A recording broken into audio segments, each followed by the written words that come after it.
Every electric vehicle on the highway and every washing machine in your home relies on the exact same physical mechanism to generate motion. That mechanism, the ability to convert electricity into continuous spinning movement, was discovered in a London basement over 2 centuries ago. Long before we could string up a modern electrical grid or put a lithium battery in your pocket, humanity first had to find a way to make electrical current do reliable physical work.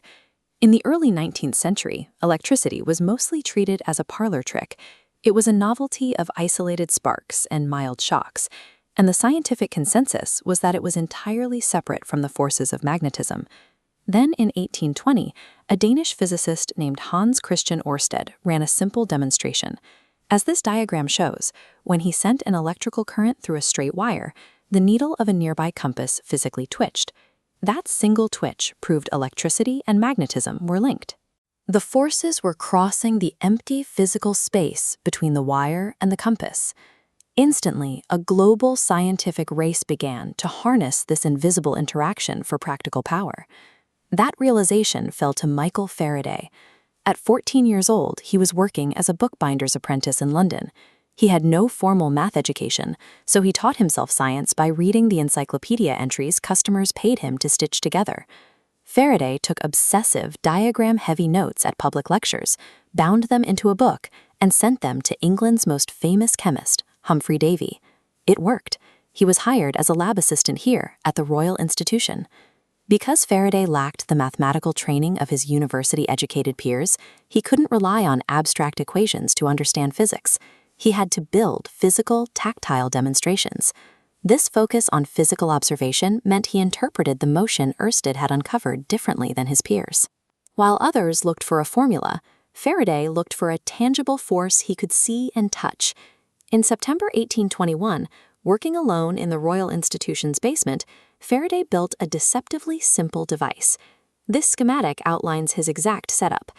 He placed a fixed vertical magnet in the center of a dish and hung a piece of wire over it. Then he filled the dish with liquid mercury, acting as a fluid conductor to close the circuit.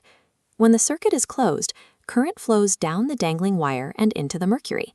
As the electricity moves, it generates its own circular magnetic field around the wire itself. Now you have 2 competing fields. The newly created magnetic field around the wire pushes against the fixed magnetic field of the permanent magnet in the center. That intersecting repulsion physically shoves the dangling wire sideways. Because the liquid mercury keeps the electrical circuit unbroken even as the wire moves, the magnetic pushing force never stops. The wire is forced to chase itself in a continuous circle. Faraday called this electromagnetic rotation. By achieving that continuous spin, Faraday had successfully built the first mechanism in human history to convert electrical energy into steady, reliable mechanical motion. The physics were elegant, but the human reality of the discovery was messy.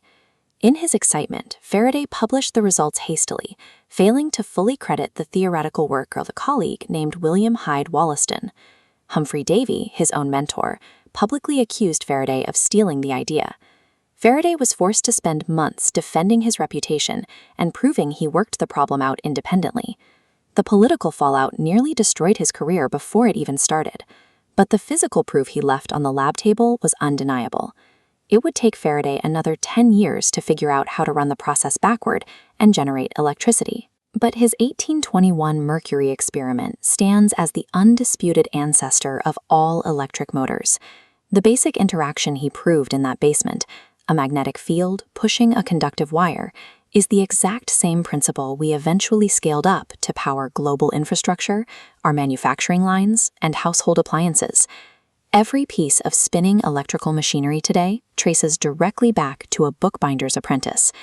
He didn't have the math, but he had the genius to visualize forces no one else could see.